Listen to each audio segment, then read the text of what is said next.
नमस्कार दर्शकों, आपका सबसे चर्चित शो पूछता है सुल्तानपुर शुरू हो गया है आपके केडी न्यूज के डिजिटल प्लेटफॉर्म पर। और आज बहुत ही जबरदस्त डिबेट है।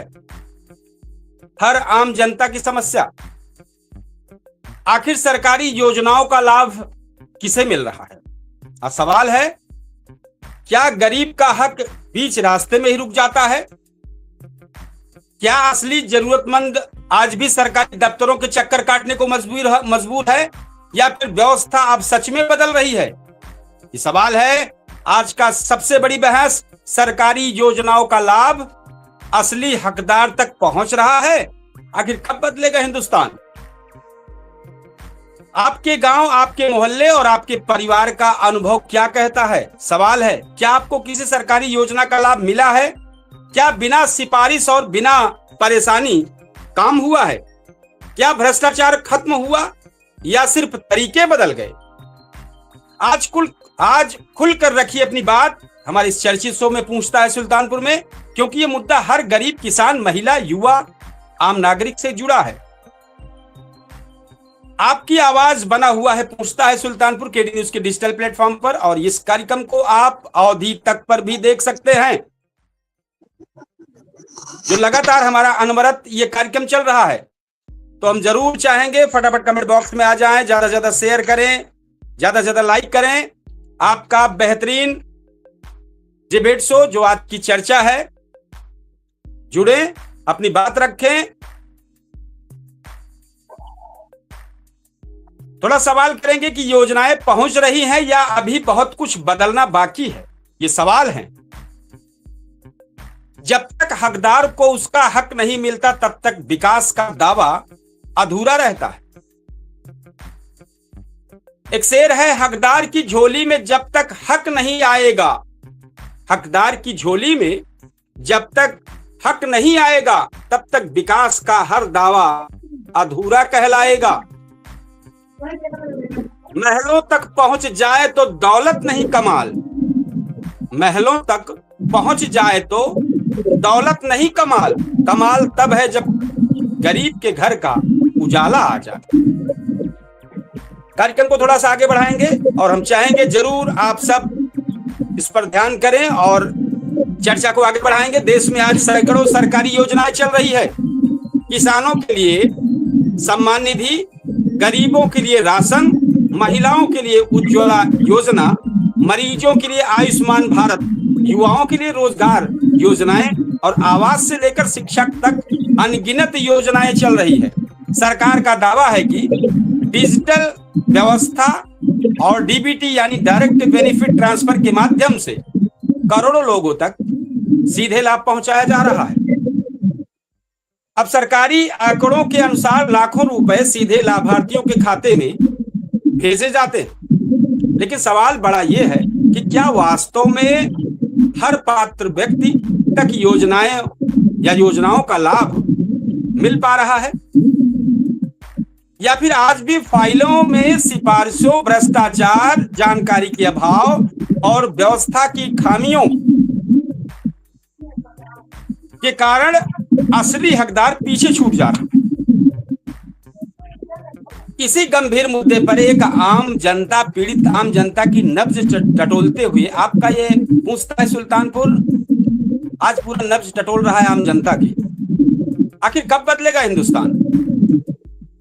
हमारे मैसेज आए हैं, सानू शुक्ला हैं, उन्होंने मैसेज लिखा है, हम आपके मैसेज को भी पढ़ रहे हैं।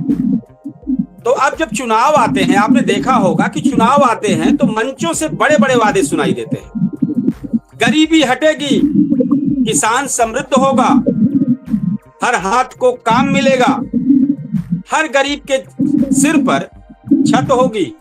लेकिन जब गांव की पगडंडी पर हम आप चलते हैं, कहीं बाहर निकल कर जाते हैं और तहसील के आसपास हम आप भटकते हैं, तो देखते हैं कि लोगों के जो चक्कर दिखाई पड़ते हैं तहसीलों के, उसको देखते हैं। राशन कार्ड बनवाने के लिए महीनों भटकते परिवारों से मिलते हैं, तब तस्वीर कुछ अलग ही दिखाई देती है। एक तरफ सरकार का दावा है, कहती है कि योजनाओं का पैसा सीधे खाते में जा रहा है। दूसरी तरफ कई लोग कहते हैं कि उन्हें योजना की जानकारी ही नहीं मिली, आवेदन करने की प्रक्रिया समझ नहीं आई, या पात्र होने के बावजूद भी उनका नाम सूची में नहीं आया। सवाल ये नहीं कि योजनाएं बन रही हैं या नहीं, सवाल ये है कि योजनाओं का लाभ सही व्यक्तियों तक पहुंच रहा है या नहीं पहुंच रहा है। तो कुछ सवाल हैं, इसी सवाल के इर्द गिर्द हमारे सवाल रहेंगे मेहमान के लिए और हमारे दर्शकों के लिए भी, कि क्या गरीब की पहचान सही हो रही है। कई बार जिनके पास पक्के मकान है, गाड़ियां है, आर्थिक स्थिति मजबूत है, वो भी योजनाओं के लाभ लेते नजर आते हैं। वहीं वास्तविक जरूरतमंद लोग सूची से बाहर रह जाते हैं। अगर पात्रता की जांच सही हो तो योजना का उद्देश्य भाई इस तरीके से चलेगा तो योजना का उद्देश्य कैसे पूरा होगा। और दूसरा सवाल है, क्या भ्रष्टाचार पूरी तरह खत्म हो गया। डिजिटल सिस्टम आने से पारदर्शिता जरूर बढ़ी है। डीबीटी ने बिचौलियों की भूमिका काफी हद तक कम कर दी है और सरकार से बड़ी उपलब्धि बताती है। लेकिन क्या जमीनी स्तर पर सब कुछ बदल गया है। क्या प्रमाण पत्र बनवाने, सत्यापन कराने या अन्य प्रक्रिया में लोगों को परेशानी नहीं होती है। क्या आज भी कुछ लोग सुविधा शुल्क देने को मजबूर नहीं होते। सवाल है और बहुत सारे सवाल हैं, बहुत सारी चीजें हैं। तो हमारे मेहमान के तौर पर पंकज तिवारी जुड़े थे, किन्हीं कारणों से हटे हैं। अगर ज्वाइन करते हैं तो ठीक है। और हमारे वरिष्ठ शिक्षक रामजी सिंह ज्वाइन किए हैं। और सानु शुक्ला लिख रहे हैं कि किस सरकार भी, इन्होंने लिखा है, अभी हम इसको और पूरा डिटेल पढ़ेंगे। तो हमारे मेहमान के तौर पर शामिल रामजी सिंह जरूर इस पर बात रखें, क्या कहना चाहेंगे। सबसे पहले अपने channel KD news digital channel का आभार प्रकट करते हैं। अपने सभी साथियों, किस विभाग में ऐसा है जहां भ्रष्टाचार नहीं है, उन्होंने लिखा है। फिर लिखा है ना, बिल्कुल सही सवाल आपका। ठीक है, आप बने रहें और ऐसे सवाल करते रहें जिस पर हमारी चर्चा चल रही है। जी आगे बात बढ़ाएं। तो मैं सबका प्रणाम करता हूं। और जो सरकार ने अपनी जनता के लिए आवश्यकता अनुसार उनको सरकारी सुविधा देने की बहुत बड़ी अच्छी योजना बनाई है और इस योजनाओं का हमारे जैसे लोग स्वागत करते हैं। जी थोड़ा सा हम आज ध्यान दिलाना चाहते हैं कि अब सरकार सरकारी योजना तो चला रही है, लेकिन ये है कि जिनके द्वारा अपनी योजना को आम जनमानस द्वारा भेज रही है उनको ठेके पर रख रही है, उनको ठेकेदारी व्यवस्था में रखना चाह रही है, उनको संविदा पर रखना चाह रही है, उनको मजदूर वर्ग में रखना चाहती है। यानी सरकार जब सरकारी योजना को लाए तो मेरा सुझाव है कि सरकारी कर्मचारी होना चाहिए, वो किसी ठेकेदारी व्यवस्था में बिल्कुल नहीं होना चाहिए। सरकार की सोच अपनी योजना को लागू करने के लिए जो भी आपकी योजनाएं आती हैं तो आप सरकारी उसमें वांट निकालिए, सरकारी कर्मचारी रखिए और उनका वेतन इतना निर्धारित करिए कि वह इंसान सरकारी कर्मचारी की तरह अपना जीवन यापन करे, तब जाकर के सरकार की योजना को आम जनमानस तक वह आसानी से पहुंचा सकता है। 6,000 रुपया पाने वाला व्यक्ति जिसको आप कहेंगे कि दिन भर आप दवाइयाँ बांटिए, तो 6,000 में इंसान कैसे अपना पेट पालन कर सकता है। और सरकार की मंशा देखते हुए हमें यह आभास हो रहा है कि सरकार ठेकेदारी व्यवस्था पर ज्यादा जोर दे रही है, बहुत ज्यादा। हर चीज को जितने भी 4-6 देख रहे हैं उनकी योजनाएं जो हैं, 4-6 कार्यक्रम हैं, जैसे बिजली विभाग, रोडवेज विभाग, नेटवर्क, ये सब सरकारी कर्मचारी की जगह इनको ठेकेदारी व्यवस्था में रख दिया और तमाम प्रकार की इन योजनाओं पर सरकार सोच रही है। अगर इसी तरह ठेकेदारी व्यवस्था के अंतर्गत ही अपने सरकारी योजना को आम जनमानस तक सरकार पहुंचाने का कार्य कर रही है तो उसमें सही इंसान को सही पात्र व्यक्ति को उस सरकारी सुविधा से मिलने में बड़ी दिक्कत हो रही, बहुत परेशानी होगी। मैं इसको पारदर्शिता कतई विश्वास ही नहीं कर सकता। जी जी, सही कह रहे हैं। बहुत टेढ़ी खीर है, अब बहुत टेढ़ी खीर है। एक बार मेहमान के तौर पर शामिल पंकज तिवारी को शामिल करेंगे। पंकज तिवारी जी, आज का मुद्दा आप सुन लिए हैं। शहरों में रहने वाला पढ़ा लिखा व्यक्ति किसी तरह योजना की जानकारी तो प्राप्त कर लेता है, लेकिन गांव के बुजुर्ग, मजदूर, अशिक्षित और दूर दराज के लोग आज भी कई योजनाओं से अनजान हैं। योजना बनाना आसान है, योजना की जानकारी अंतिम व्यक्ति तक पहुंचाना बड़ा कठिन है। जी बताएं।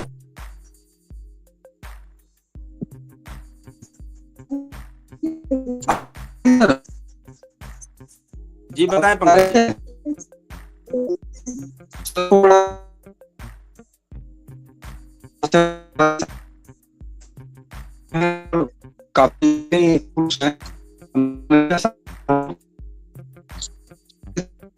इसके पहले आपका नेटवर्क बेहतर था, अभी जब आप बैठे हैं तभी नेटवर्क गड़बड़ हुआ है। नेटवर्क की स्थिति बड़ी खराब है, आपकी आवाज क्लियर नहीं आ रही है।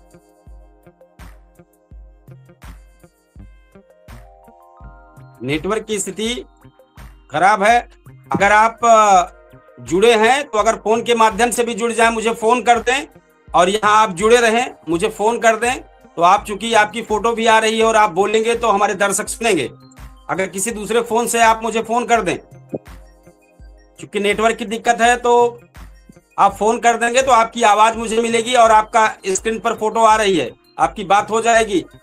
अगर फोन हो सके तो फोन मुझे कर दें किसी दूसरे नंबर से।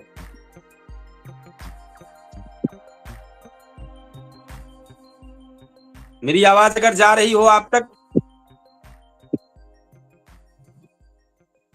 हेलो जी पंकज जी बताएं। जी क्षमा कीजिएगा, आवाज कट गई थी और नेटवर्क आवाज कट गई थी, लेकिन बाई चांस अगर कभी इस तरह की प्रॉब्लम आए तो आप मुझे डायरेक्ट फोन कर दिया कीजिएगा। स्क्रीन चलती रहेगी, फोन के माध्यम से आपकी आवाज ले लिया करेंगे। अच्छा, धन्यवाद धन्यवाद। ये आपका जो योजनाओं का मामला है, सरकारी योजना का धरातल पे पहुंचने का सबसे बड़ा मार्ग तो कोई भी हो, लेकिन वो उसका जो मेन भूमिका है वो ग्राम प्रधान तक, अगर ग्रामीणों की बात करें तो सबसे बड़ा रोल ग्राम प्रधान का होता है। ग्राम प्रधान का है, ब्लॉक प्रमुख का है, जिला पंचायत सदस्य का है। ये हमारे जनप्रतिनिधि होते हैं, और जब इन तक योजनाएं पहुंचती हैं तो जब तक तो ये अपने पद को नहीं प्राप्त किए रहते हैं, तब तक तो ये गली गली भटकते हैं, लोगों से बात करते हैं, भाई हम आएंगे, हमको चुनिए, हम आपके लिए काम करेंगे। लेकिन जब ये उस पद पे आ जाते हैं तब ये भूल जाते हैं कि करना क्या मुझे। तो जैसे हमने विगत 15-20 सालों में अपने यहाँ देखा है, अपने गांव में देखा है, लगभग 25 साल का इतिहास हम बताएंगे आपको, कि जहाँ काम होना चाहिए था, जरूरी था, वहां नहीं हुआ, और जो उनके चाटुकार थे उनके यहाँ काम हुआ। जैसे जिसके पास 20 बीघे का जमीन था, जो 20 बीघे का जमींदार था, जिसका पक्का मकान पूरा बना हुआ था, उसको आवास दिया गया गांव में। ठीक है, ग्राम प्रधान के रहते हुए पूरे चकमार्ग पे कब्जा कर लिया गया, घर बना लिया गया, खेत में शामिल कर लिया गया, नहर की नाली को काट लिया गया, लेकिन ग्राम प्रधान, ग्राम विकास अधिकारी और लेखपाल कभी इस पर टिप्पणी नहीं उठाए, क्योंकि गांव में भाई प्रधान जी हैं, प्रधान जी जो चाहेंगे वो करेंगे, उनके खिलाफ कौन जाएगा। अब माननीय लोग आएंगे तो ग्राम प्रधान रहते कोई योजना का लाभ पा जाए, किसी की मजाल है, किसी के मजाल है कि प्रधान के बगैर दस्तखत किए कोई लाभ पा जाइए। आप देख लीजिए, कुछ को छोड़ दीजिए, कुछ नाम मात्र योजनाएं ऐसी हैं जिनको छोड़ दीजिए, तो सारा का सारा बगैर प्रधान की अगर भृगुटी टेढ़ी हो गई तो फिर आप तो खाक भी नहीं मिलेगा आपको। मैं क्षमा चाहते हुए आज अपने सभी दर्शक और जो हमारे मेहमान हैं, हम उनसे आज क्षमा चाहेंगे। थोड़ा आज हम 10 मिनट ज्यादा समय लेंगे शुक्ला जी, और आप हमको दीजिए जरूर, क्योंकि बहुत सारी बातें मन में है, बहुत सारे सवाल हैं, बहुत सारे जवाब हैं। पूरा समय लीजिएगा तो टुकड़े में लीजिएगा, थोड़ा टुकड़े में लीजिएगा, और सब भी बात करते रहेंगे और आपकी मन की बात पूरी आती रहेगी। बिल्कुल, स्थिति क्या है कि मैं थोड़ा सा 1 मिनट में अपना इतिहास बताता हूँ। आज मेरी एज जो भी 37-38 साल है। स्थिति क्या है कि मैं अपने जीवन काल में, मेरे पिताजी नौकरी करते थे, गवर्नमेंट जॉब करते थे भदोही में, और 96 में समाजवादी पार्टी की सरकार थी, माननीय मुलायम सिंह जी मुख्यमंत्री थे।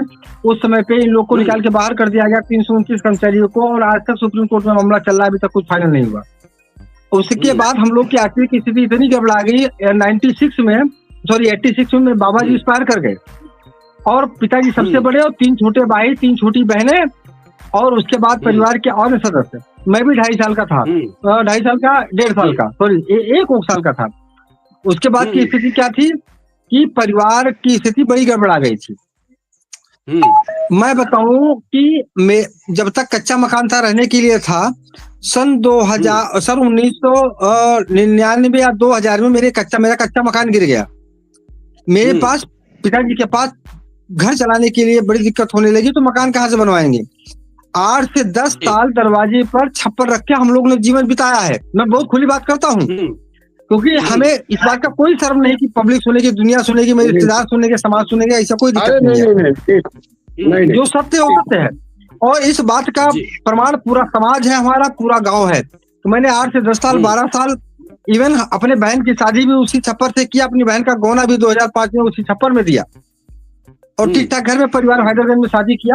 वो लोग कैसे शादी मेरे यहाँ कर लिए इस गरीबी में, भगवान जाने, ईश्वर की मर्जी थी। उसके बाद उसमें हमारे यहाँ प्रधान जी थे मिस्टर राजनारायण यादव जी, उनसे हम जाके निवेदन करते रहे कि हमें एक आवास दे दीजिए, एक कमरा हम बनवा ले, रहने के लिए, बारिश में बड़ी दिक्कत होती है। उन्होंने कहा कि आप सवर्ण है, आपके लिए मकान नहीं है, आप सवर्ण है, आपके लिए आवास नहीं है। और उसी समय ऐसे लोगों को गांव में मकान, इंदिरा आवास और जो भी आवास आते थे दिए गए, जो जमींदार थे, जिनके पास मकान था, जिनके पास घर था। आप विश्वास कीजिए, मुझे अपार कष्ट हुआ। हम लोगों ने एक एन के प्रकार से किसी तरीके से जीवन बिताया। उसके बाद तदोपरांत तो कुछ रिश्तेदार जो मजबूत हैं, उनको चिंता हुई, उन्होंने कुछ आपस में चंदा लगाया कि कुछ लाख 50,000 रुपए की व्यवस्था इनके लिए किया जाए, बहन के लिए, और मामा ननिहाल पक्ष के लोग, और किसी तरीके से थोड़ा सा 1-2 कमरा इनका बनवाया जाए कहीं, ये अच्छा नहीं लग रहा है।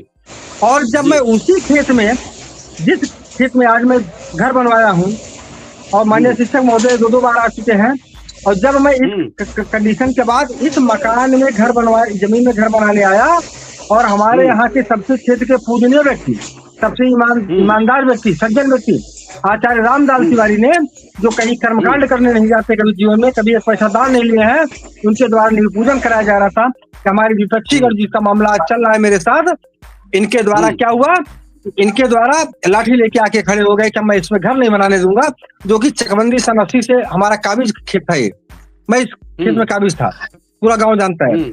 और तब से 3 साल तक मेरा घर नहीं बनने दिया।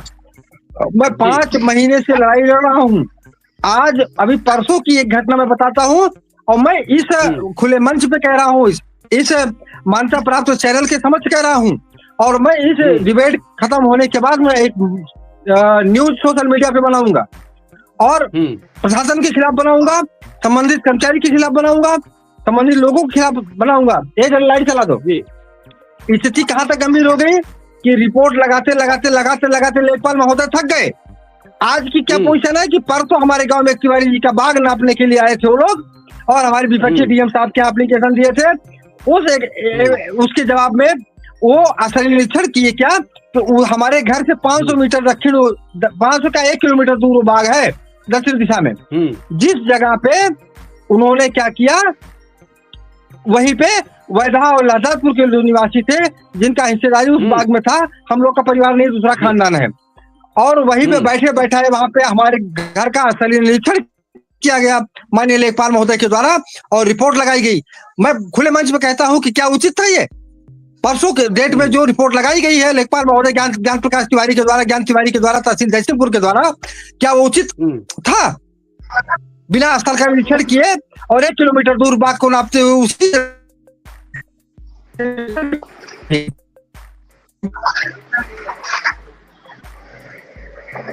आवाज जा रही है आपको? आपकी आवाज कटी हुई है। यूसुफ जी, इस कार्यक्रम में आप शामिल हुए हैं। आज सरकारी योजनाओं और पेंशन के मामले पर जो चर्चा चल रही है, इस पर हम चाहेंगे जरूर आप कहें, चूंकि हाँ, आवाज तो पंकज जी की कटी है, एक बार फिर से ज्वाइन करें। जी जी आवाज जा रही है? आवाज जा रही है। आपका स्क्रीन नहीं गायब है, कहीं लाइट वाइट नहीं है, क्या है? थोड़ा सा हम चाहेंगे आप 2 मिनट का समय दें, यूसुफ जी बोल लें, इसके बाद फिर आपको लाते हैं। तब तक आप क्या जनता भी अपनी जिम्मेदारी निभा रही है? सवाल ये भी है इन सब योजनाओं को लेकर, कई लोग दस्तावेज पूरे नहीं रखते हैं, ये भी सवाल है। समय पर आवेदन नहीं करते, ये भी है। फर्जी प्रमाण पत्र बनवाने का प्रयास भी करते हैं और फिर पूरी व्यवस्था को दोष देते हैं। सुधार केवल सरकार से नहीं होगा, सुधार जनता और प्रशासन दोनों की साझेदारी की जिम्मेदारी है। कुछ कमियां यहाँ जनता की तरफ से भी है। जी यूसुफ जी 2 मिनट में आप बताएं, इसके बाद हम वरिष्ठ राम जी के पास चलेंगे। इसके बाद पंकज जी आप तैयार रहिएगा, आपके पास आएंगे। यूसुफ जी बताएं। जी सभी दर्शकों को नमस्कार। और योजनाएं जो सरकार देती है वह जो है कुछ पात्र तो जो बाकी रह जाते हैं उन तक नहीं पहुंचती जी, और जो योजनाएं पहुंचती नहीं उसका कारण भी सरकार ही है, क्योंकि सरकार जो है, सरकार के जो जनप्रतिनिधि हैं उनका भी काम है कि ध्यान दे। भाई समस्या है तो आम जनता को जो है, चाहे मीडिया के माध्यम से या सोशल मीडिया के माध्यम से, उनको यह प्रचार भी तो करना चाहिए। जो विधायक हैं यहाँ इस प्रकार की जो भी समस्याएं हैं, हम शिकायत देखने के लिए और निस्तारण करने के लिए जो है सक्षम है। और बहुत सारे पात्र जो है वो छूट जाते हैं। ये हर ग्राम सभा में भी है, हर ग्राम सभा अभी चर्चा हुई कि पात्र छूट जाते हैं, उसका क्या कारण है? वो भी बातें हुई जी, बताएं। उसका मुख्य कारण तो यह है कि आजकल जो जैसे ग्राम सभा से जो प्रधान होते हैं, वहां पर भी अगर प्रधान चाहेंगे तो ही जो है योजनाओं का लाभ जो है लाभार्थी को मिलेगा। वही तो हमने अभी कहा कि प्रधान के सामने किसी की मजाल है, प्रधान की भृगुटी जिसके खिलाफ टेढ़ी हो गई वो लाभ पा सकता है। इक्का दुक्की छोड़ दीजिए, अगर प्रधान की भृगुटी टेढ़ी हो गई है तो आपको लाभ नहीं मिल सकता है। कुछ भी नाक रगड़ डालिए, आपको वो लाभ नहीं मिलेगा। आपकी बात बिल्कुल सही है कि अगर प्रधान नहीं चाहेंगे तो नहीं होगा, लेकिन इसमें भी कारण है, क्योंकि जो गरीब कमजोर हैं वो आवाज उठा नहीं सकते, और ग्राम सभा में जो पढ़े लिखे हैं जो कुछ कर सकते हैं, कह सकते हैं, वो जो है करना नहीं चाहते। और जो पढ़ लिख कर जो अधिकारी बने हैं उनसे तो और उम्मीद नहीं की जाती, वो तो सबसे ज्यादा भ्रष्ट है। तो गरीब और कमजोर जो है वो कहाँ तक लड़ाई लड़ी? अगर प्रधान जी से या लेखपाल से या सेक्रेटरी से अगर किसी भी चीज पर या उनकी शिकायत अगर कर दे तो फिर उसके लिए जो है काल बन जाता, उसका जीता जागता जो है। वही चीजें थोड़ा सा इसमें शामिल कर दें। आज देश डिजिटल हो रहा है, सरकारें बदल रही है, तकनीकी बदल रही है, लेकिन क्या व्यवस्था की सोच बदल रही है? क्या गरीब को उसका हक सम्मान के साथ मिल रहा है? क्या सरकारी योजनाएं जरूरतमंद तक पहुंच रही है या आंकड़ों तक सीमित होकर रह जा रही है? और सबसे बड़ा सवाल, अगर आज भी गरीब किसान, बेरोजगार युवा और जरूरतमंद महिला अपने अधिकार के लिए संघर्ष कर रही है, तो आखिर विकास का वास्तविक अर्थ क्या है? और कुछ हमारी जनता से भी सवाल है कि क्या आपको किसी सरकारी योजना का लाभ मिला? क्या आवेदन प्रक्रिया आसान थी? क्या आपके क्षेत्र में पात्र लोगों को योजनाओं का लाभ मिल रहा है? क्या भ्रष्टाचार और सिफारिश आज भी बाधा है? आखिर कब बदलेगा हिंदुस्तान? इसी पर सवाल लगातार आप कमेंट कीजिए, अपनी राय जरूर कमेंट बॉक्स में लिखें। हमने जो सवाल किया, यूसुफ जी 1 मिनट में आप अपनी बात पूरी करें, फिर हम वरिष्ठ शिक्षक जी के पास जाएंगे और फिर इसके बाद पंकज जी तैयार रहिए। जब से डिजिटल इंडिया हुआ तब से भ्रष्टाचार और बढ़ गया, क्योंकि अधिकारियों को जो है, जो छोटे अधिकारी हैं जो रिपोर्ट लगाते हैं, जैसे लेखपाल हुए या सेक्रेटरी हुए, ऑनलाइन है, जो ये रिपोर्ट लगा के भेज दिए वही सत्य हो जाता है, चाहे फर्जी लगाएं चाहे सही लगाएं या गलत लगाएं। क्योंकि गरीब कमजोर को प्रधान से या लेखपाल से या सेक्रेटरी से उलझना जो है बहुत बड़ी समस्या हो जाती है उसके लिए। वर्ष 2022 में आपके यहाँ नेटवर्क की समस्या चल रही है पंकज जी? हमारे गांव में ठीक है आप बने रहे, हम आपसे सवाल कर रहे हैं बस चूंकि पूरा हो जाए यूसुफ का। जी बताएं यूसुफ जी।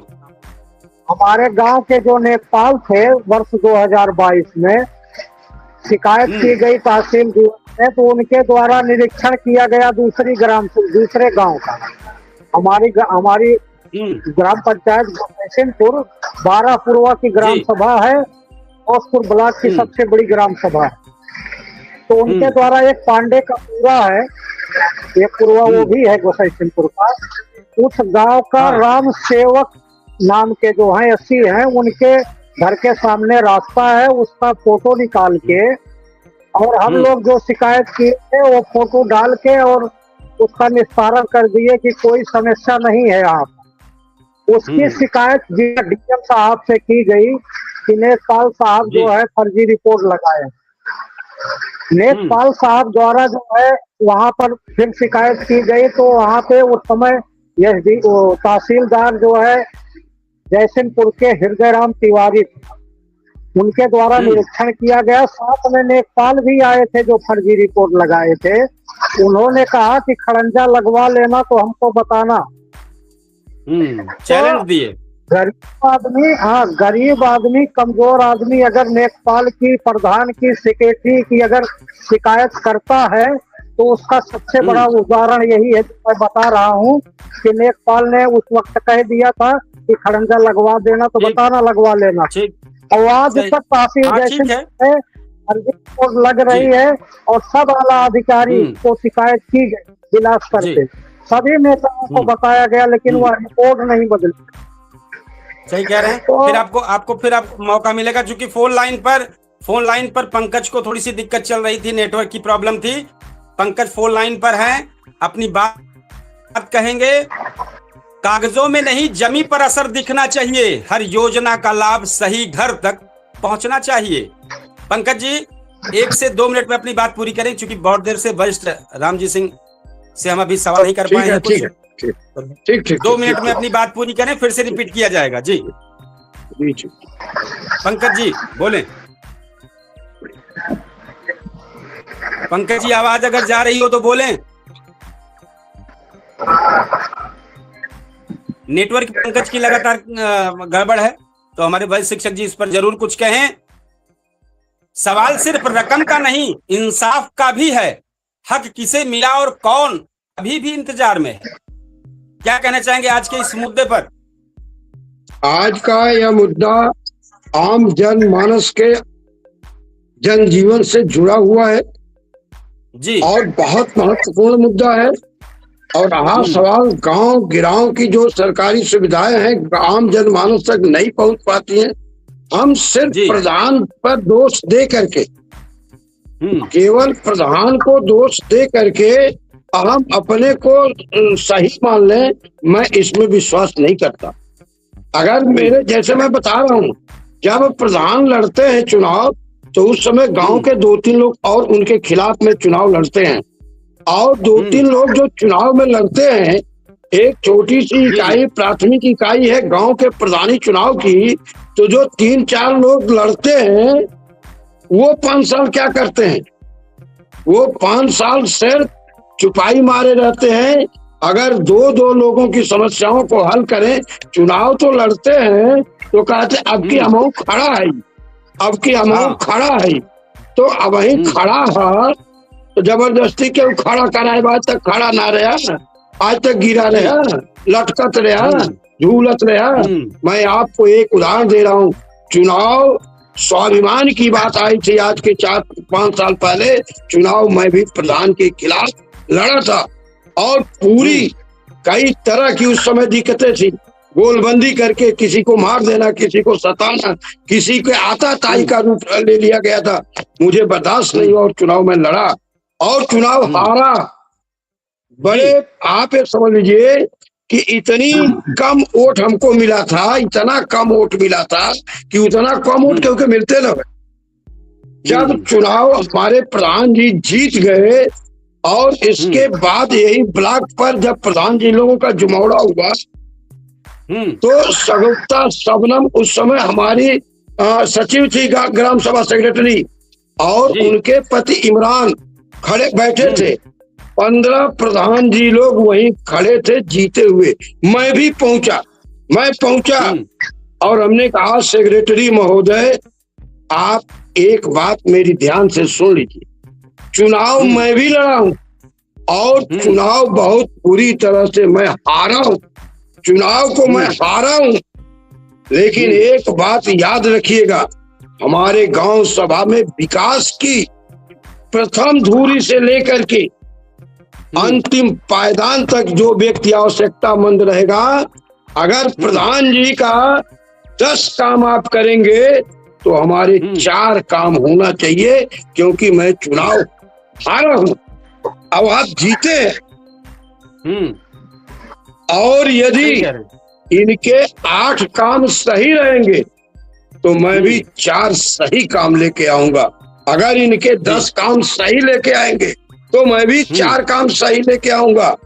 और यदि ये 8 गलत काम कराएंगे तो 2 गलत काम मैं भी कराऊंगा और वो गलत काम होगा।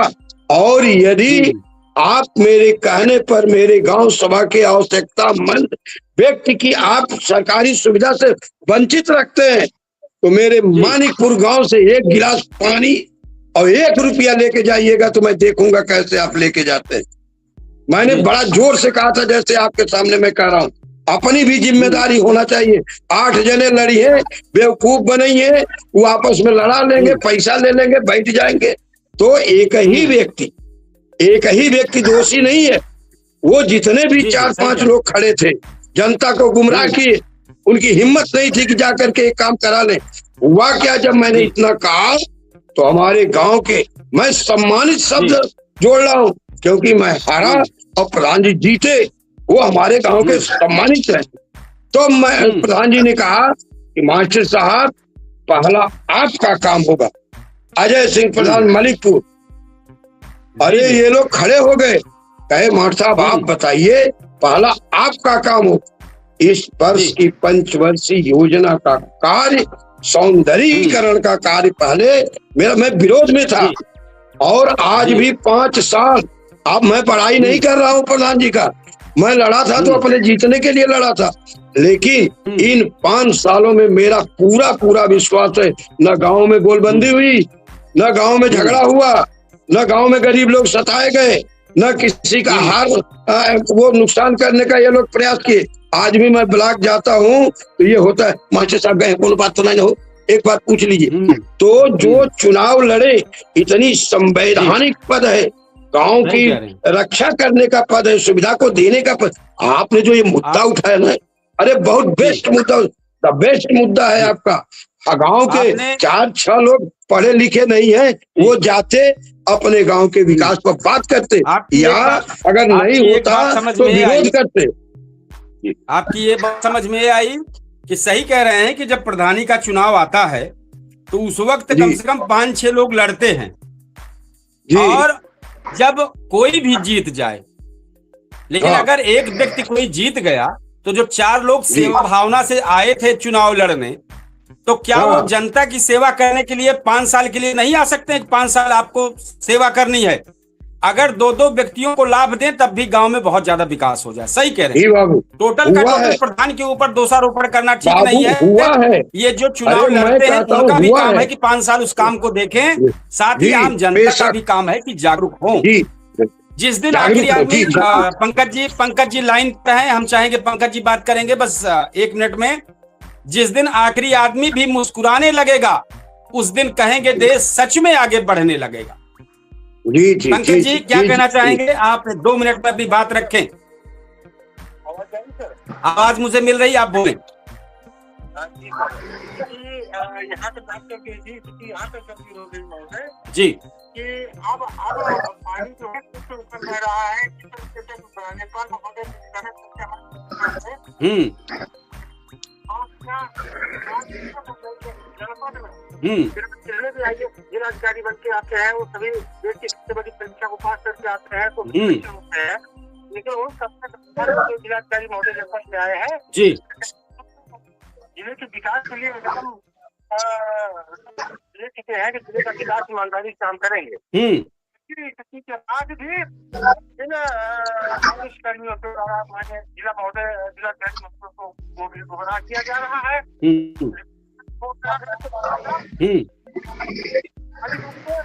जी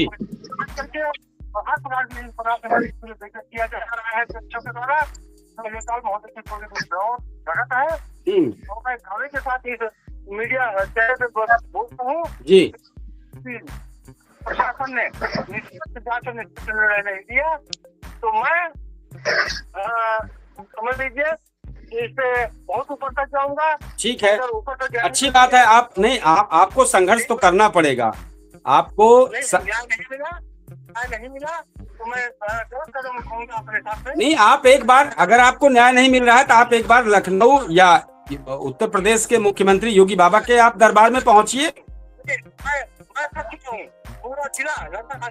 नहीं, आप देखिए असल में क्या है ना कि जिले में अगर आप जिले में भ्रमण करते रहेंगे, जिले का अधिकारी नहीं सुन रहा है तो आपको ऊपर तो जाना पड़ेगा। ऊपर का मतलब किसी के दरबार में आपको पहुंचना पड़ेगा।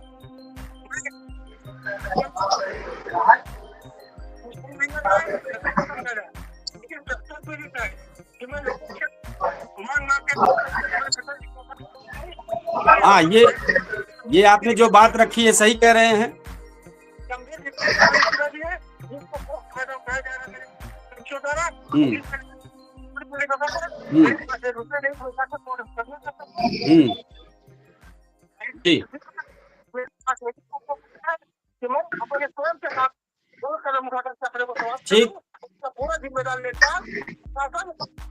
ठीक है, लेकिन एक बार हम चाहेंगे कि आप जरूर, अगर आपकी सुनवाई नहीं हो रही है, एक बार आप ऊपर जो सीएम का दरबार लगता है योगी जी का, जरूर वहां पर आप जाइए, अपनी बात रखिए।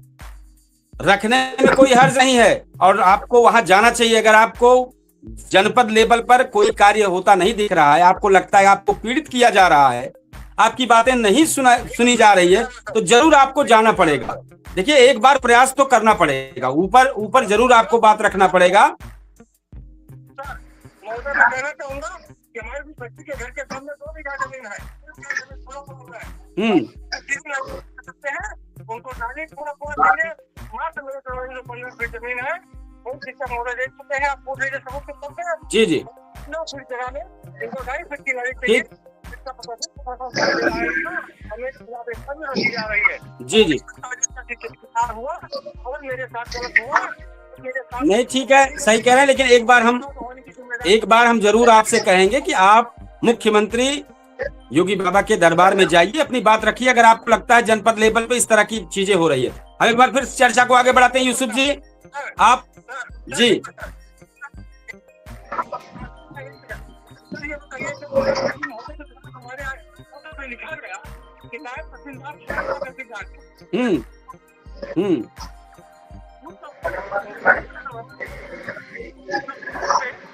जी हाँ, नहीं, आपका कहना है वहाँ स्थल पर ना जाकर दूर से रिपोर्ट लगा दिया गया। हाँ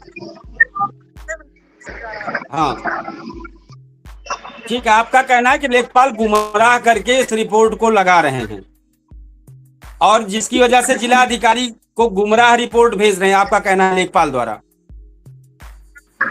नहीं, ठीक है, अच्छी बात है और इस पर जरूर कुछ ना कुछ निर्णय लिया जाएगा, लेकिन आप जरूर इस पर एक बार उच्च शीर्ष स्तर पर जरूर पहुंचिए, कीजिए जरूर। हम एक बार फिर इस चर्चा को थोड़ा सा आगे बढ़ाते हैं। योजनाएं बनाना आसान है, लेकिन उसे आखिरी व्यक्ति तक पहुंचाना ही असली सुशासन की पहचान है, जिस पर देखिए पंकज तिवारी पूरी तरीके से जो बोल रहे हैं, हम उस बात को जोड़ते हुए कह रहे हैं कि योजनाएं बनाना बहुत ही आसान है, लेकिन उन्हें आखिरी व्यक्ति तक पहुंचाना ही असली सुशासन की पहचान है। यूसुफ जी क्या कहना चाहेंगे? जरूर इस पर बात रखें। योजनाएं जो है वो आखिरी व्यक्ति तक पहुंच भी नहीं पा रही हैं, और ब्लॉक दोस्तपुर की तो यह हालत है कि वहाँ ग्राम सभा के जो विपक्ष हैं, पंचायत के भी, ग्राम पंचायत के भी चुनाव लड़ने वाले, उनकी भी नहीं सुनी जाती। विपक्ष भी जो है, मैं खुद जो है 2 बार हमारे साथ में गए हैं, लेकिन वहाँ के वीडियो पंचायत या सेक्रेटरी सबसे जो है काफी देर बहस भी हुई, लेकिन नहीं सुनी जाती। तो प्रधान जो है वो मेन, हम अपने ग्राम सभा के साथ में मुझे बताते हुए ये चीज सही कह रहे हैं। मैं कम से कम ये कह रहा हूँ 70% 80% में प्रधान के इच्छा के बगैर आप कुछ कर लें ग्राम सभा में, प्रधान नहीं चाहेंगे तो साथ में इसमें ये भी जोड़ेंगे, हम साथ में ये भी जोड़ेंगे वरिष्ठ शिक्षक जी की बात को, कि जो लोग प्रधानी के दौरान 4 लोग 5 लोग खड़े होते, वो कहाँ चले जाते हैं? उस वक्त तो लगता है, जैसे लगता है कि वो घर को उठा लिए हैं और पूरे परिवार को उठा लिए हैं, सारे दुख दर्द में वो खड़े रहेंगे 5 साल, दिखाई नहीं पड़ते। हमारी ग्राम सभा में मैं देखा हूँ यही चीजें लड़ने वाले हैं। तो इस पर भी सवाल है, हम कहना चाहेंगे इस पर भी सवाल है, और प्रधान पर भी सवाल है कि बगैर प्रधान के रजामंदी के किसी की हिम्मत नहीं कोई योजना पाले। ये भी सच है, बिल्कुल। तो प्रधान कह दिए, ये भी सच नहीं चाहेंगे वो नहीं होगा, क्योंकि नहीं हो पाएगा। प्रधान है जो ग्राम पंचायत गोसैसिनपुर में महादेव यादव द्वारा जो खड़ंजा उखाड़ा गया, उसमें प्रधान जी नहीं चाहे कि खड़ंजा यहाँ लगे दोबारा, नहीं चाहे, नहीं होता है भाई। कार्रवाई भी कोई नहीं चाहे कि कार्रवाई हो, क्योंकि FIR हो जाएगा अगर प्रधान कह देते तो। तो भाई बिरादरी से तो कुछ चीजें ये भी है, हम थोड़ा सा इसमें आज तक कोई कार्रवाई नहीं हुई। इसमें थोड़ी जानकारी और दे दें कि प्रमुख योजनाएं जो चल रही हैं आज के समय में, वृद्धावस्था पेंशन योजना है, आर्थिक रूप से कमजोर वरिष्ठ नागरिकों के लिए योजना है, निराश्रित महिला विधवा पेंशन योजना, पति के मृत्यु के बाद आर्थिक सहायता, दिव्यांग जन पेंशन योजना, दिव्यांग व्यक्तियों को मासिक सहायता, जो मासिक सहायता मिलती है उसको लेकर, और मुख्यमंत्री सामूहिक विवाह योजना, गरीब परिवारों की बेटियों की विवाह होते सहायता दी जाती है। इस योजना के बाद एक गरीब परिवारों की बेटियों के विवाह सहायता राशि भी है, छात्रवृत्ति एवं शुल्क प्रतिपूर्ति योजना, आर्थिक रूप से कमजोर विद्यार्थियों के लिए भी योजना है, राष्ट्रीय पारिवारिक लाभ योजना है, परिवार के कमाऊ सदस्य के मृत्यु पर आर्थिक सहायता है, अनुसूचित जाति एवं अन्य पिछड़ा वर्ग कल्याण योजनाएं हैं, शिक्षा रोजगार स्वरोजगार को बढ़ावा देने के लिए योजना है, सारी चीजें हैं। लेकिन क्या समाज कल्याण विभाग की योजनाओं का लाभ वास्तव में पात्र व्यक्तियों तक पहुंच पा रहा है? सवाल यहां आकर अटक रहा है। और पात्र व्यक्तियों को तभी मिल पाएगा, सुन लीजिए यूसुफ जी, पात्र व्यक्तियों को वही पहुंच पाएगा, इसका लाभ सीधे सीधे प्रधान को सब पता है कि कहां से लाभ मिल रहा है, क्या है। तो फिर सवाल वहीं आकर रुकता है कि बगैर प्रधान के सहयोग के आप इसमें से कोई भी लाभ नहीं पाएंगे, कोई भी लाभ नहीं मिलेगा। क्या पेंशन और छात्रवृत्ति समय पर मिल पा रही है? नहीं मिल पा रही है। क्या ऑनलाइन आवेदन प्रक्रिया ग्रामीण क्षेत्रों में लोगों के लिए आसान है? ऑनलाइन प्रक्रिया कहीं है? सब सचिवालय बना दिया गया ग्राम पंचायत में, कोई बैठ रहा है ऑनलाइन करने के लिए, सहयोग के लिए बैठाया गया है कि वहां पर एक ग्राम पंचायत एक व्यक्ति बैठे कंप्यूटर पर और वहां के ग्रामवासियों का सहयोग करें ऑनलाइन व्यवस्था में। कुछ हो पा रहा है? क्या बिचौलियों और भ्रष्टाचार की शिकायतें पूरी तरह समाप्त हो गई है? तो सबसे बड़ी समस्या है जी, बताएं यूसुफ जी।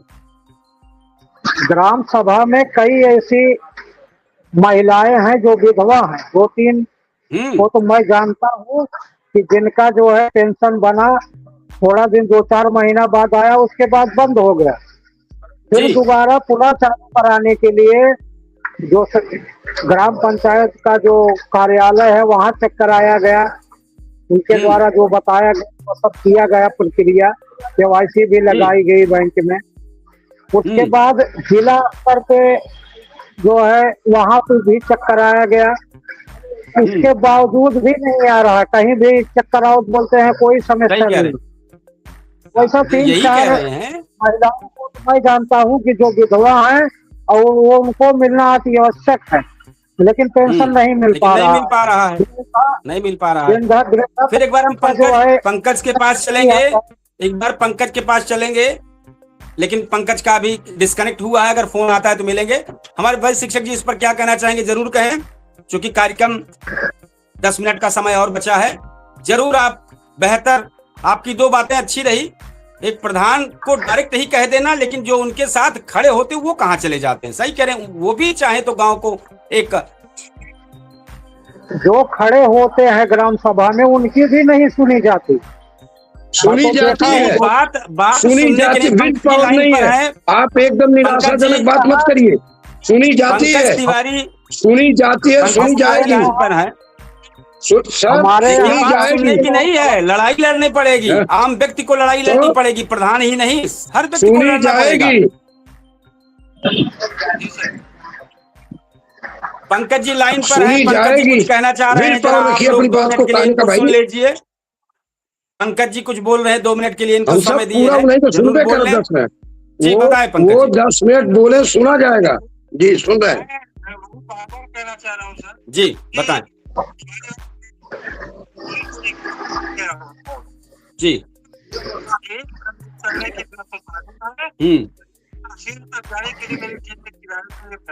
जी ऑफिस बड़े मुश्किल से जा पा रहा हूँ। हाँ समझ रहे हैं, वो मैं देख रहा हूँ, क्योंकि मेरे पास एविडेंस है।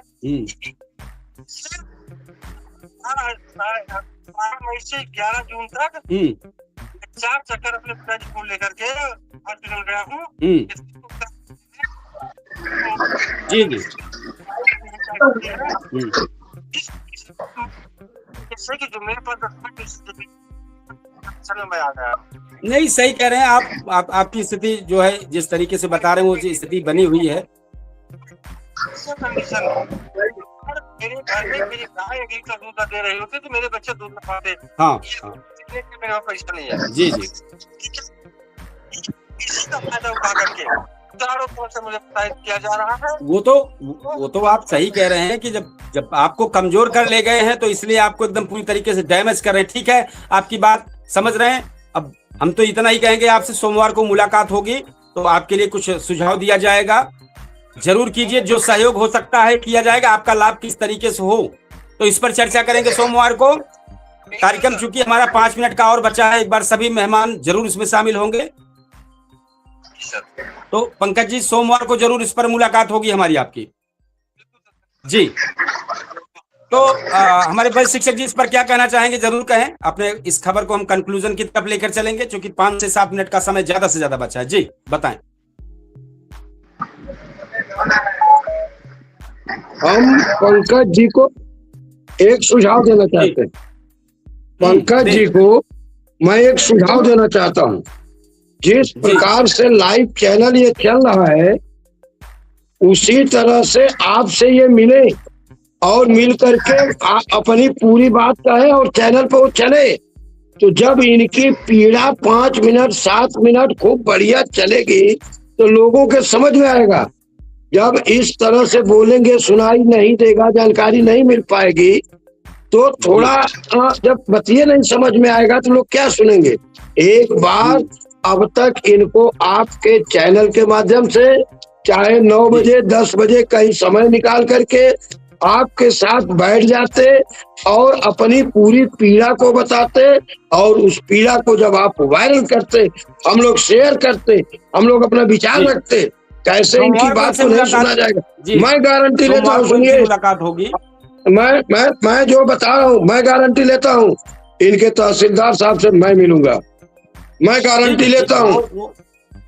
मैं इनके तहसीलदार साहब से खुद मिलूंगा। क्या तहसीलदार साहब ये चाहते हैं कि एक भले इंसान को इतना फ्रस्ट्रेट कर दूं, इतना होपलेस कर दूं, इतना मजबूर कर दूं, इतना सता दूं? ये इतिहास बनाना चाहते हैं का? कौन सा इतिहास बनाना चाहते हैं? जब सरकारी सिस्टम जब भी किसी ईमानदार आदमी को गलत ढंग से पेश आता है। तो मैं कहना चाहता हूं कि आगे आओ नौजवान, अब बगावत चाहिए। आगे आओ नौजवान, अब बगावत चाहिए। इसमें सारी गलती मैं स्पष्ट रूप से आपको बता रहा हूं। हमारे लेखपाल, जो इनके लेखपाल हैं, और जो हमारे तहसीलदार साहब हैं, इन लोगों ने हमारे डीएम साहब को गुमराह किया है। गुमराह करके इस भले इंसान को परेशान करने का काम ये लोग कर रहे हैं। अभी सोच नहीं रहे हैं कि हमारे ही भारतवर्ष में, अभी बिहार में एक फ्रस्ट्रेटेड आदमी हो गया, बेचारा मजबूर हो गया सिस्टम से। एक किसी की मदद करने के लिए उसने वीडियो क्या वायरल कर दिया। ये लोग चाहते हैं आम नागरिक अपना आपा खो दे और जरा सा गलती करे तो हम उसको ठोक दें। मैं खुली बात करना चाहता हूँ, बहुत खुली बात करना चाहता हूँ। इसमें सारी जिम्मेदारी हमारे तहसीलदार साहब की। हकीकत यही है। और सुनिए, एक मिनट में और बता दे रहा हूँ। जब इंसान को अपनी आत्म कथा कहनी है, हम तो सरकारी योजनाओं के तमाम पीड़ित लोग हैं, एक दो लोग पीड़ित नहीं है। पूरे सिस्टम पर जो ये प्रश्न उठा, पूरे सिस्टम के लाभ के लिए ये प्रश्न उठा, तो प्रयास ये हो जाना है कि यदि हम व्यक्तिगत रूप से किसी से परेशान है, किसी भी सरकारी कर्मचारी से परेशान है, तो हम व्यक्तिगत टाइम निकाल करके आपके पास आवे और अपनी बात को कहे। उसका बहुत असर पड़ेगा। जो मेरा सुझाव है, सोमवार को मुलाकात होगी और उनकी चर्चा होगी। हम अपने खबर को इस कंक्लूजन में करेंगे। लास्ट में हम चाहेंगे जरूर आप बताएं, आज की बहस का निष्कर्ष किसी सरकार, किसी अधिकारी या किसी एक विभाग के पक्ष या विपक्ष में फैसला सुनाना नहीं है। असली सवाल व्यवस्था की नियत और उसके परिणाम का है। सरकारी योजनाएं इसलिए बनती हैं कि समाज के अंतिम पायदान पर खड़े व्यक्ति को सहारा मिले, किसी बुजुर्ग को सम्मान मिल सके, किसी विधवा को सुरक्षा मिल सके, किसी दिव्यांग को आत्मनिर्भर बनने का अवसर मिल सके और किसी गरीब छात्र का भविष्य आर्थिक तंगी के कारण अंधेरे में न खो जाए। लेकिन अगर पात्र व्यक्ति अपने ही हक के लिए दफ्तर भटकने को मजबूर हो जाए, अगर जानकारी के अभाव में जरूरतमंद योजनाओं से वंचित रह जाए, अगर व्यवस्था की कमियां किसी गरीब की उम्मीद ही तोड़ दे, तो फिर हमें खुद से सवाल पूछना होगा कि क्या हमारा लक्ष्य अभी पूरा नहीं हुआ है।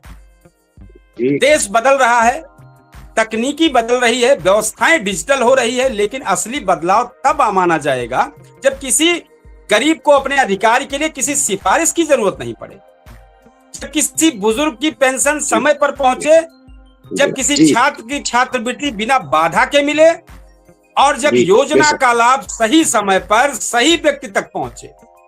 हिंदुस्तान तब बदलेगा जब योजनाओं की सफलता सरकारी रिपोर्टों से नहीं बल्कि आम नागरिक के चेहरों की मुस्कान से नापी जाएगी। और जाते जाते हम एक बात और कहेंगे, लेकिन हम चाहेंगे जरूर हमारे वरिष्ठ शिक्षक जी इस कंक्लूजन कर दें, फिर इसके बाद हम लास्ट में ये चीजें क्लियर करके कार्यक्रम को समापन करेंगे। बस एक मिनट में जरूर। आपने अपने कार्यक्रम से हमारे जैसे लोगों को प्रेरित किया कि गांव का जो इंसान पढ़ा लिखा न हो, कम पढ़ा लिखा हो, हमें ब्लॉक जा करके योजनाओं को देखना चाहिए, समझना चाहिए और जितना बन पड़े उस पीड़ित व्यक्ति की जो उसमें नहीं लिखना पढ़ना जानता है उसकी मदद करके उसके तक योजना का लाभ पहुंचाने का प्रयास करें। और आपने एक प्रश्न किया कब बदलेगा हिंदुस्तान, तो आज एक समाचार आ रहा था, पता नहीं झूठ है सही, कि नीट में किसी बच्चे का सेंटर आबू धाबी, अब कहाँ आबू धाबी कहाँ है, हो सकता है विदेश में हो। हाँ अच्छा, तो वहां जब सेंटर चला गया है तब तो हिंदुस्तान को बदलने की जरूरत है ना। एक बच्चे का भविष्य हो सकता है वो राष्ट्रपति हो जाता मेरे देश का, हो सकता है कोई बहुत बड़ा डॉक्टर होता। तो ऐसे महत्वपूर्ण परीक्षाओं पर ध्यान देना, मैं उम्मीद करता हूं कि हमारी जिम्मेदार साथी चेते और इस पर ध्यान। आप बेहतर करें, बस इतिहास के पन्ने में 2 लाइन लेंगे और लास्ट में थोड़ा सा कंक्लूजन बचा है उस पर जरूर कह देंगे। आज का दिन 1837 में महारानी विक्टोरिया ने ब्रिटेन की गद्दी संभाली है और आज के दिन 1840 में अमेरिका वैज्ञानिक सैमुअल मोर्स को टेलीग्राफ का पेटेंट मिला। आज के दिन 1789 में फ्रांस की क्रांति के दौरान टेनिस कोर्ट शपथ ली गई। और आज के दिन 1975 में बॉलीवुड के प्रसिद्ध फिल्म जॉज रिलीज हुई, जिसे आधुनिक के दौर में पहली फिल्म कहा जा रहा है समर का। 2003 में दुनिया के आज के दिन सबसे बड़े मुक्त ज्ञान कोश का मंच विकिमीडिया फाउंडेशन की स्थापना हुई। तो ये आज का इतिहास था। साथ ही हम बता दें कुछ चीजें हमारी थोड़ी सी छुट्टी हुई थी हमारी कंक्लूजन में, हमने लास्ट में कहेंगे। तो जाते जाते एक बात कहना चाहेंगे कि विकास की सबसे बड़ी पहचान ऊंची इमारतें नहीं होती, बल्कि वो व्यवस्था होती है जहां सबसे कमजोर व्यक्ति को भी उसका हक सम्मान के साथ मिल जाए, सबसे बड़ा। इसी सवाल और इसी उम्मीद के साथ, इसी जनचर्चा के साथ मैं आपसे विदा लेता हूं, इस कार्यक्रम को समापन करूंगा। कल फिर किसी बेहतरीन मुद्दे के साथ आप सब लोगों के सामने फिर हाजिर होऊंगा। तो आज हम इस कार्यक्रम को समापन करते हैं और आप लोगों से लेते हैं विदा। कल फिर मिलते हैं। जय हिंद, शुभ रात्रि। शुभ रात्रि।